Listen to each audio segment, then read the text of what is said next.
Tiga. Assalamualaikum warahmatullahi wabarakatuh. Selamat pagi. Izin Perza, kami dari kelompok komputasi statistika ingin mempresentasikan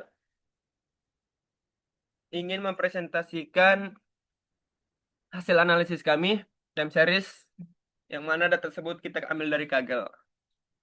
Kami di sini mengambil data konsumsi listrik. Perza izin. Nah, ini saya baru mengatakan dua orang, saya sendiri, Adu Pakaya dan juga ada Jamaluddin Al-Ansori. Data awal. Ini merupakan data awal mentah yang baru banget kita ambil dari Kaggle-nya. Ada 500 5.400 171 54.171 record, yang mana di sini juga ada 9 field. Ini masih data mentah sebelum kita potong dan sebelum kita gunakan di R, sebelum kita olah. Selanjutnya ada, nah, ini data yang kita gunakan, yang tadinya dari 54.000 kita potong menjadi 20 record aja, dan untuk fieldnya sisa 6 field, 7 field dengan data time-nya. Nah, awal-awal saya mulai dengan kalkulasi rumus dari Excel. Saya menggunakan rumus tersebut. Ini adalah rumus yang saya gunakan untuk mengkalkulasi data saya menggunakan Excel manual. Jadi kalkulasinya manual. Nah, ini adalah masukkan rumus tadi ke dalam data. Jadi data saya, rumus tadi udah dimasukkan ke dalam data saya. Ini adalah tampilannya.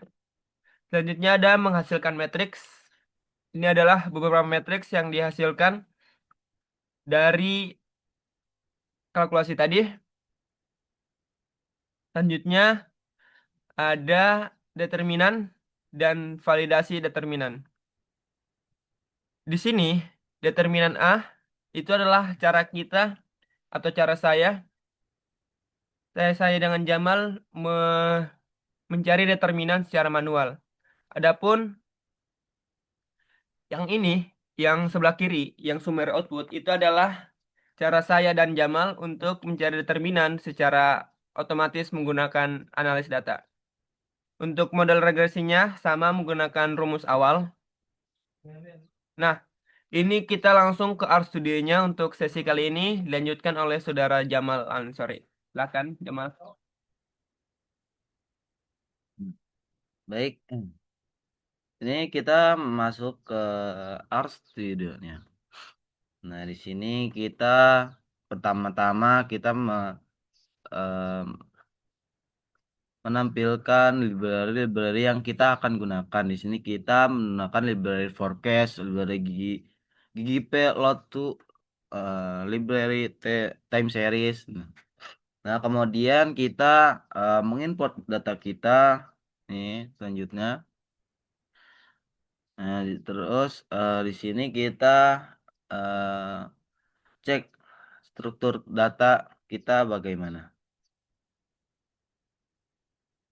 Nah, di sini juga ada penjelasan ya soal package. Yang pertama itu kita library package-nya kita masukkan, kemudian kita import. Nah, kemudian nanti masuk ke apa yang kita data kita baca data-data kita. Aduh, jam berapa kan ini? Kemudian ini kita eh, mengkonversi ke time series eh, penting agar bisa memakai model ARIMA, SMA dan sebagainya. It- Nah, ini di sini kita melihat pola yaitu tren musiman dan fluktuasi acak. Ini ada time seriesnya. Kemudian selanjutnya, nah di sini kita menggunakan metode single moving average. Nah, sini kita bisa lihat kodiannya, kita memakai time series dan sebagainya. SMA atau metode single moving average cocok buat data tren atau musiman. Hasilnya akan lebih mulus. Nah, metode ini yaitu hanya rata-rata dari beberapa titik dari sebelumnya. Nah, kemudian SES yaitu single exponential smoothing. Nah, cara ini cocok untuk data tanpa tren tapi lebih fleksibel, lebih mudah dari SMA. Gitu. Bot Bobot lebih besar diberikan ke data terbaru dengan parameter alpha. Akurasinya diukur memakai MAE, RMSE, MAPE, dan sebagainya. Ini outputnya forecast from diagram. Kemudian kita menguji stationary dan arimanya. Di sini kita tes. Nah, kemudian ini keluar datanya, div datanya. Arima hanya bisa digunakan jika data stationary atau rataan dan variansi konstan. Uji ADF akan membantu kita mendeteksi apakah data itu stationary atau bukan.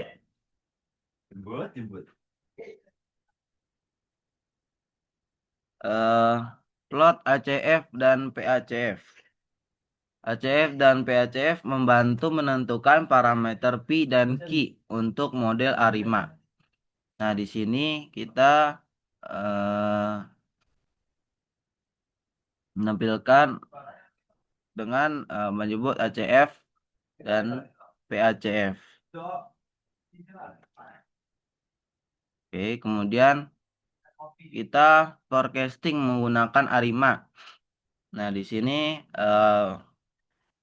kita menggunakan ARIMA untuk mengetahui time seriesnya. Ini hasil forecasting selama 12 bulan ke depan dari data yang kita ambil. Nah, bisa digunakan untuk mengevaluasi konsumsi listrik pada masa depan.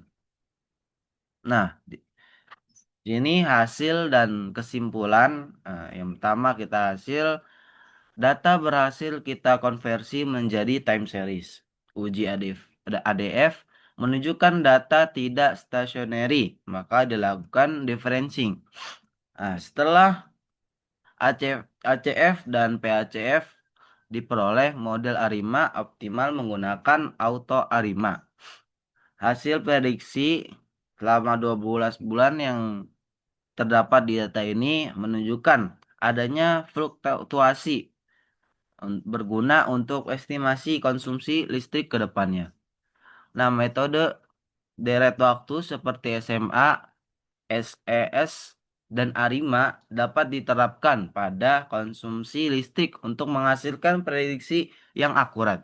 ARIMA menjadi metode terbaik setelah data distasionerikan didukung dengan evaluasi dari ACF dan PACF dan forecasting. Mungkin sekian dari kami, kurang lebihnya mohon maaf. Bila Taufiq wal hidayah. Assalamualaikum warahmatullahi wabarakatuh.